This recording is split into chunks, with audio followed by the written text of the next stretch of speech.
Okay, எது நம்மளை motivate பண்ணுது? அதை கண்டுபிடிக்கதா நிக்கோ டிண்டர்கன் வந்து ஒரு டச் சயின்டிஸ்ட் வந்து ஒரு பேர்ட்ஸ் வச்சு ஒரு எக்ஸ்பெரிமெண்ட் பண்ணியிருக்காரு. அதுக்கு அவர் நோபல் பிரைஸ் வாங்கியிருக்காரு. அந்த எக்ஸ்பெரிமெண்ட் எப்படின்னா, கேர்ள்ஸ்னு ஒரு பறவை வந்து அதுக்கு மூக்கு அந்த பீக்ல ரெட் கலர் டாட் இருக்கும். அப்போ இது சின்னதா இருக்கும்போது எப்போ சாப்பாடு வேணும்னாலும் அந்த அம்மா இதை போய் அந்த ரெட் கலர் டாட்டை போய் நல்லா இது பார்ப்போம். இந்த பெரிய பறவை வந்து பறந்து போகும்போது இந்த சின்ன சின்ன பறவைலாம் இருக்கும்ல, அப்போ இந்த சயின்டிஸ்ட் வந்து நம்ம ஒரு சாதா ஒரு பொம்மை பீக்கரை வச்சு பண்ணி பார்க்கலாம், ரெட் டாட்டை பெருசாக வச்சு பண்ணி பார்க்கலான்னு பண்ணி பார்த்துருக்காரு. அது வந்து ரிஜெக்ட் பண்ணிடும் தான் நினச்சி பண்ணுறாரு. பட் அது வந்து ரிஜெக்ட் பண்ணல. அந்த ரெட் டாட்டை எப்போல்லாம் அது பசிக்குதோ அதை வந்து கிளிக் பண்ணிச்சு. அண்ட் ஆல்சோ எவ்வளோ பெருசா இருக்கோ அந்த டெட் டாட் அந்த அளவுக்கு அதை ஃபாஸ்டா கிளிக் பண்ணிச்சார். அண்ட் எக்ஸ்பெரிமெண்ட் பண்றாரு. அந்த பீக்கரை 3 டாட் வைக்கிறாரு. 3 டாட் வச்சாலும் கிளிக் பண்ணுமான்னு ஒரு டவுட்ல வச்சாரு. பட் 3 டாட் வச்சோன்னா அது ரொம்ப சந்தோஷப்பட்டு பசிக்கும் போதெல்லாம் தட்டிக்கிட்டே இருக்கான். அண்ட் இதை வந்து அவங்க வந்து சூப்பர் நார்மல் ஸ்டிம்லைன்னு சொல்றாங்க. இதே மாதிரி தான் கூஸ்னு ஒரு பறவை வந்து கிரவுண்ட்ல தான் முட்டை விடுமா. அப்போ வந்து அந்த முட்டை வந்து அப்பப்போ கீழே சரிஞ்சு கீழே போயிடுவான். அப்போ இந்த முட்டை வந்து சரிஞ்சு போகும்போது இந்த கூஸ் பறவை என்ன பண்ணுமா, போய் கொண்டு திரும்பி வைக்குமா. அப்போ வந்து இந்த பறவையும் இதை வச்சு டெஸ்ட் பண்ணி பார்த்துருக்காரு. அப்போ வந்து இதையும் அவர் டெஸ்ட் பண்ணி பார்த்துருக்காரு. ஏதாவது கோல்ஃப் பாலை போட்டு பார்க்குறாரு, நிறைய பால்ஸ் எல்லாம் போட்டு பார்க்குறாரு. திரும்பி வந்து அந்த கூஸ் பறவை வந்து அந்த இந்த நெஸ்ட்டுக்குள்ள கொண்டு வைக்குது. ஒருத்தர ஒரு வாலிபாலையே கஷ்டப்பட்டு எப்படியோ கொண்டு வைக்கிறான். அதுக்கு மைண்ட்ல என்னது, எந்த பொருள் கிரவுண்ட்ல ரவுண்டா இருந்தாலும் நான் கொண்டு வைக்கணும்.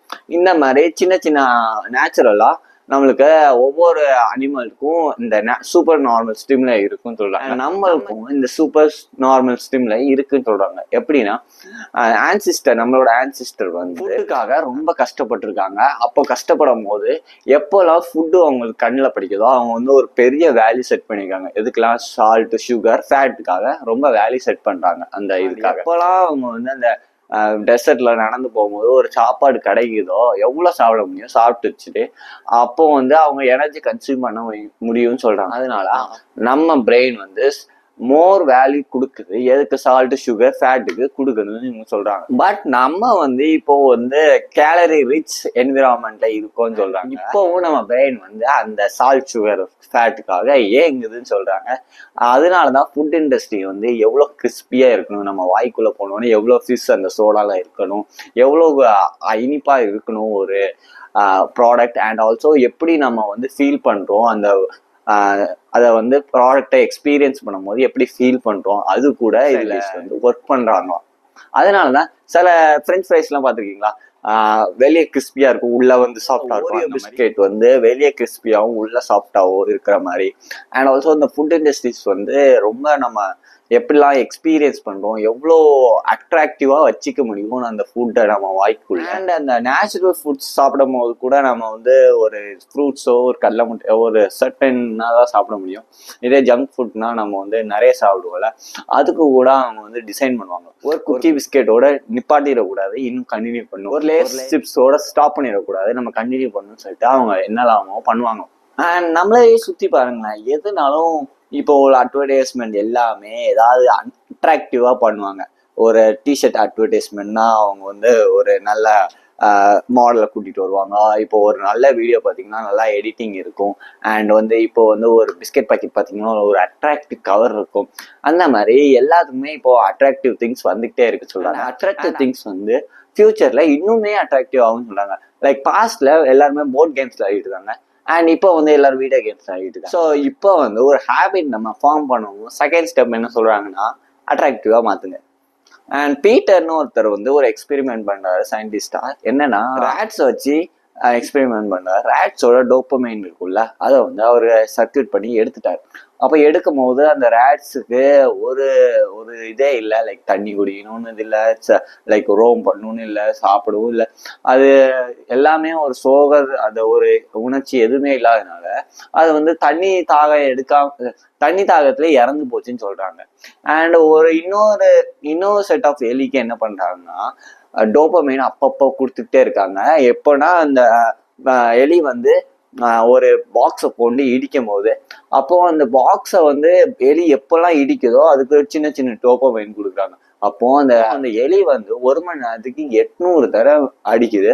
இது வந்து நம்ம எலி மட்டும் இல்ல, ஹியூமன்ஸும் அப்படிதான் சொல்றாங்க. ஸ்லாட் மிஷினையும் நம்ம வந்து 100 டைம்ஸ் பண்ணுவோமா, ஸ்லாட் மிஷின் பிளேயர்ஸ் வந்து 100 டைம்ஸ் பண்ணுவாங்க. ஏன்னா அதுல டோபமைன் வருமா. அண்ட் ஒரு ஹேபிட் ஃபார்ம் ஆகணும்னா அந்த ஹேபிட் வந்து டோபமைன் இருந்தாதான் ஒரு ஹேபிட் ஃபார்ம் ஆகும்னு சொல்றாங்க. நம்மளுக்கு இந்த டோபமைன் வந்து நம்மளுக்கு பண்ணும் போது மட்டும் கிடைக்காதான், எப்போலாம் நம்ம ஆன்டிசிபேட் பண்றோமோ, இப்போ சிகரெட் பிடிக்கிறோம்னு வச்சுக்கோங்களேன், அண்ட் சிகரெட் பிடிக்கணும்னு ஒரு கிரேவிங் வந்தாலே அது ஒரு டோபமைன் வந்துருமா. இப்போ ஃபோன் பார்க்கணும்னு வைங்களேன், ஒரு சீரீஸ் பார்க்கணும்னு வைங்களேன், எப்படி இருக்கும், திடீர்னு சீரீஸ் பார்க்கணும்னு ஞாபகம் வந்தோம், ஒரு டோபமைன் ஹிட் இருக்குமா பண்ணதுக்கு முன்னாடியே.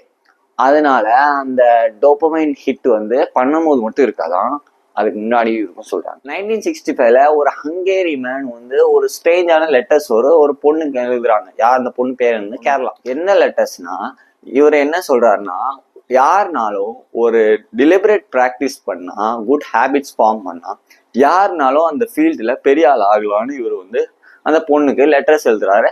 அண்ட் ஆல்சோ ஒரு டேலண்ட்டுன்னு ஒன்று கிடையவே கிடையாது, யாருனாலும் ஒர்க் பண்ணாதான் அவங்க வந்து பெரிய ஆள் ஆக முடியும் அப்படின்னு இவர் வந்து ஒரு லெட்டர் எழுதி யாருக்கு கொடுக்குறாரு, கேரளாவுக்கு குடிக்கிறாரு.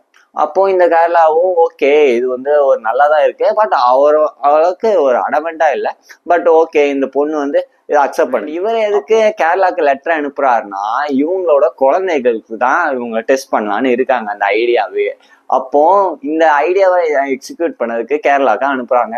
அப்புறம் அவங்களுக்கும் 3 குழந்தைகள் பிறக்குது. யாருன்னா சூசன், சோஃபியா, ஜூலியட். அண்ட் அவங்க பிறக்கிறதுக்கு முன்னாடியே லைக் செஸ் போர்ட்ஸ் எல்லாம் மாட்டுறது, வீட்டுல பெரிய பெரிய செஸ் கிராண்ட் மாஸ்டர்ஸ் எல்லாம் போடுறது.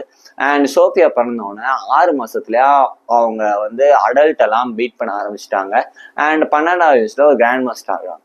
அடுத்து சூசர் பெஸ்ட் என்னன்னா 14 இயர்ஸ்ல அவங்க ஒரு கிராண்ட் மாஸ்டர் ஆகிறாங்க.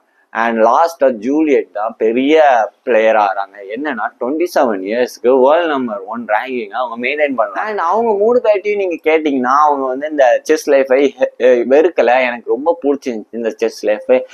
ஒரு நைட் வந்து இந்த சோஃபியா வந்து நைட்டு ஃபுல்லா மிட் நைட் ஃபுல்லா செஸ் விளையாடிட்டே இருந்திருக்காங்க அவங்களுக்குள்ளே. அப்போ வந்து அவங்க அப்பா வந்து செஸ் வச்சு தூங்க போகும்னு சொல்லி அவங்க தூங்கவே போயிருக்காங்க. அண்ட் இந்த கதை எதுக்கு வருதுன்னா, இந்த சோசியல்னாலதான் இவங்க வந்து இவ்வளோ ஒரு பெரிய பிளேயர்ஸ் ஆயிருக்காங்க. அண்ட் நம்மளையும் நம்ம பிஹேவியர் வந்து நம்ம சுத்தி இருக்கவங்க நிறையவே இன்ஃப்ளூயன்ஸ் பண்ணுவாங்க. எப்படி நம்ம யார் கூட பழகுறோமோ, ரொம்ப நேரம் டைம் ஸ்பெண்ட் பண்றோமோ, அவங்க மாதிரியே நம்ம ஆகுவோம் சொல்றாங்க. அது அன்கான்சியஸா இருக்கும்னு சொல்றாங்க. வேற நம்மளை சுத்தி ஒரு கல்ச்சர்ஸ் தான் மாத்துன்னு சொல்றாங்க. அண்ட் எப்போ படிக்க போகணும், எப்போ எந்த டிகிரி முடிக்கணும், என்ன டிகிரி படிக்கணும், என்ன குரூப் எடுக்கணும், எப்போ கல்யாணம் பண்ணணும், யாரை கல்யாணம் பண்ணணும், எல்லாமே நமக்கு கல்ச்சர்ஸ் தான் முடிவு பண்ணுது. அண்ட் அது வந்து நம்ம டாப் ப்ரையாரிட்டி இல்லாட்டியும் கூட அது அன்கான்சியஸா நம்ம பண்ணுதுன்னு சொல்றாங்க. கல்ச்சரை ஃபாலோ பண்ணுவோம் ஒரு கொஸ்டினே கேட்காம. நான் ஒரு சின்ன வயசுல இது பார்த்துருக்கேன். நம்ம எங்க ஒரு ரிலீஜன் எங்க ஃபேமிலி ஃபாலோ பண்ணாங்க. அண்ட் நான் ஒரு கொஸ்டினே பண்ணல, நானுமே அந்த ரிலீஜனை ஃபாலோ பண்ணிக்கிட்டே இருந்தேன். அண்ட் ஒரு ரீசெண்ட் டேஸா தான் நான் வந்து யோசிச்சேன், நம்ம என்னன்னே தெரியல, ஏதோ ஒரு ரிலீஜனை ஃபாலோ பண்ணிட்டு இருக்கோம். அப்பதான் எனக்கு தோணுச்சு, இன்டிமேட் பண்ணுவோம் இவங்க சொல்றாங்கன்னா, யார் கூட க்ளோஸா இருக்குமோ, யார் எதெல்லாம் நிறைய பேர் பண்றாங்களோ அதை போய் நம்ம பண்ணுவோம்னு சொல்றாங்க.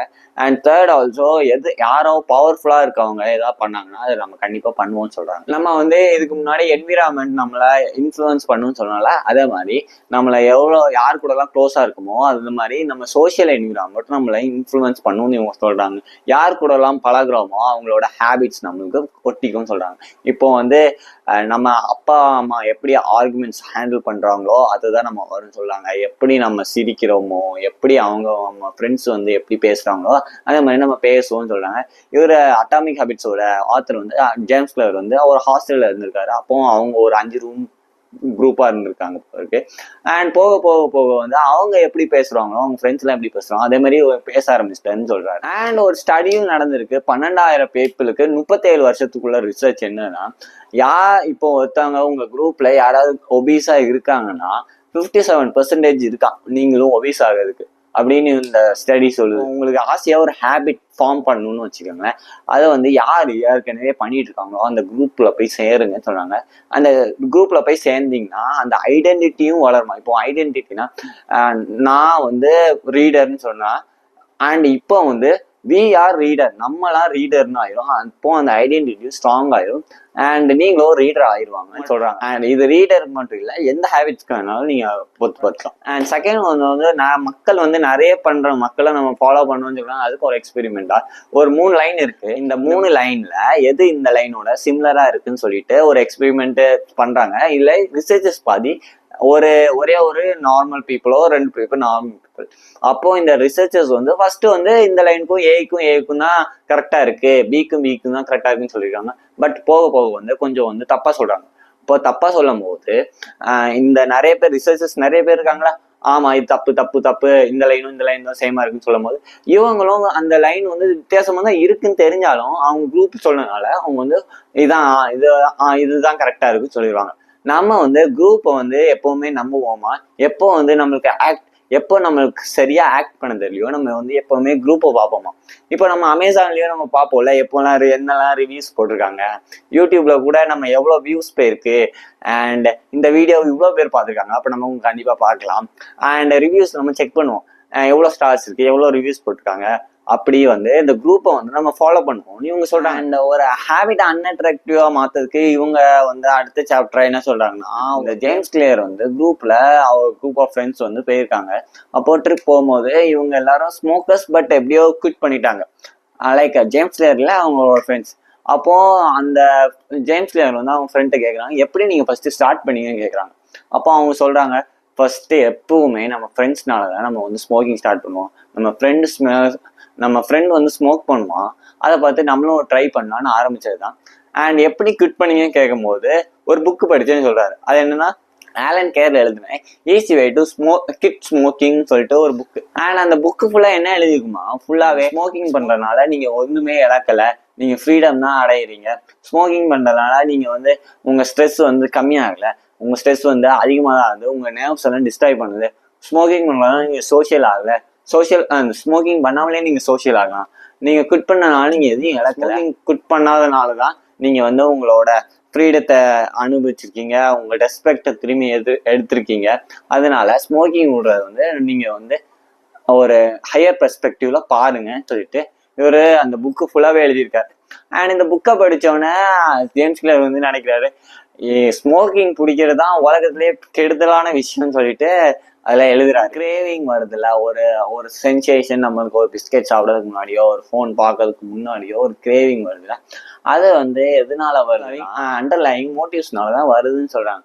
அண்ட் ஒரு கிரேவிங் இருக்குன்னா அதுக்கு கீழே பிரான்ச்சஸ் மாதிரி அண்டர்லைங் மோட்டிவ்ஸ்னால தான் வருதுன்னு சொல்றாங்க. அந்த அண்டர்லைங் மோட்டிவ்ஸ்லாம் என்னன்னா, நம்ம சாப்பிட்றது, நம்ம வந்து ரீப்ரொடியூஸ் பண்றது, லவ் கண்டுபிடிக்கிறது, connect and bond with others, எல்லாருக்கூடையும் கனெக்ட் பண்றது, சோஷியலா அக்செப்ட் ஆகுறது, அப்ரூவல் கிடைக்கிறது, ஒரு அன்சர்டனிட்டியை குறைக்கிறது, ஸ்டேட்டஸ் அண்ட் ப்ரெஸ்டீஜை மெயின்டைன் பண்றது. நீங்க வந்து ஸ்மோக் பண்ணணும்னு பிறக்கல, இன்ஸ்டாகிராம் செக் பண்ணணும்னு பிறக்கல.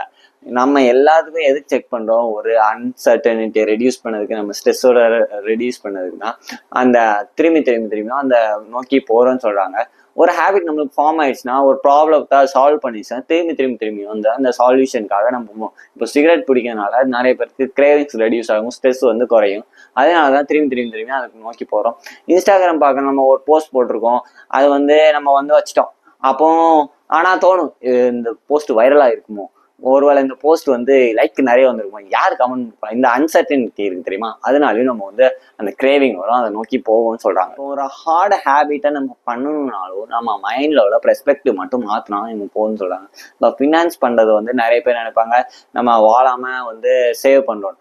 பட் அப்படி இல்லையா நினைக்க கூடாதான். லைக் நம்ம இப்போ சேவ் பண்ணா நம்ம ஃபியூச்சர் செல்ஃப் வந்து நல்லா இருக்கும்னு நினைச்சிட்டு நம்ம சேவ் பண்ணலாம். நீங்க வந்து இப்போ ஃபோன் பார்க்காம இருந்து நம்ம எழுதி நம்ம படிச்சு நம்ம விளையாட போனோம்னா நம்ம ஃபியூச்சர் செல்ஃப் நல்லா இருக்கும்னு சொல்லிட்டு அந்த பெர்ஸ்பெக்டிவ் சேஞ்சஸை இவங்க கொண்டு சொல்றாங்க. அண்ட் இதுதான் இந்த லா 2ஓட make it attractive make it அன்அட்ராக்டிவோட சம்மரி. கைஸ், அடுத்த வீடியோல பார்க்கலாம். பை.